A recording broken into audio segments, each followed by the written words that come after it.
says to him, Peter. Remember, or it says Simon. Here I'm going to make this point. Because remember, what was his name before he met the Lord? Simon. What name did Jesus give him? Peter. What name now did Jesus use? Simon. Why? Because he's fallen away. Yeah. Back to his old ways. Well said, thanks, brother. So he said, Simon, do you love me more than these? Now here's what's important. What does he mean, these? You can't be wrong, you just answer it. What does he mean? Do you love me more than these? Fish. Remember, they came back and they had all this big old mass of fish and they drug them off to the shore, and Jesus is sitting there and they're eating fish, and all of a sudden, Jesus, I just want you to envision that Jesus is sitting there by the fire with Peter, and he says to him, Peter, do you love me more than these? Big old pile of fish. In other words, do you love me more than the life you had? And do you see the benefit in serving me rather than just going back? Who can't fish? Anybody can fish.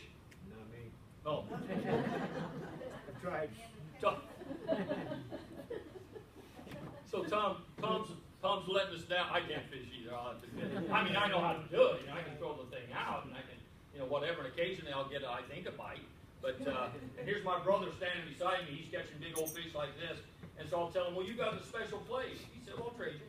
So we trade. He gets in my place, still catching big old fish. I catch none. That's the last Absolutely nothing. You know guys like that? Yeah. All right.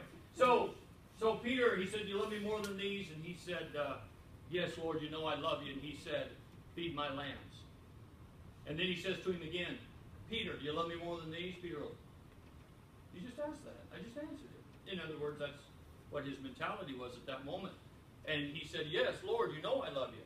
And he says, then tend my sheep. And then he asked him a third time, Simon, do you love me more than these? And Simon, the Bible says, got ill-tempered slightly, and he said, Lord, you know everything. You know I love you. And he said, feed my sheep. Now see, remember back to that moment in time. Jim, if you guys want to come back up. Remember back at that moment of time when he first met the Lord. And all of a sudden, that all looked so good that they forsook their nets. They left their boats just sitting on the side, and away they went and followed Jesus for 3.5 years. At the end of that 3.5 years, they were so disillusioned within themselves that they went back. Some people go back and back and back and back. But guess what? The Lord's always going to be sitting by that proverbial fire. He's always going to have fish and loaves on it for you. It's going to be there to warm you. It's going to be there to feed you. And it's going to be there to comfort you. And that's why I say I love Him, because He first loved me. You see, when I walk away from God, when I allow these things of the world to influence my life, when I allow my nature, which is broken, my life is broken without Jesus. And the only healing that there is, I'm like a pot. I'm like a pot that has been shattered. I need the master craftsman to put me back together. And you know what? The next time, you'll be better. And you'll be better. You might slip, you might flounder, you might. But listen to me. You've got to understand this, because it'll stay with you the rest of your life. You know where Jesus is. That's where you got to be.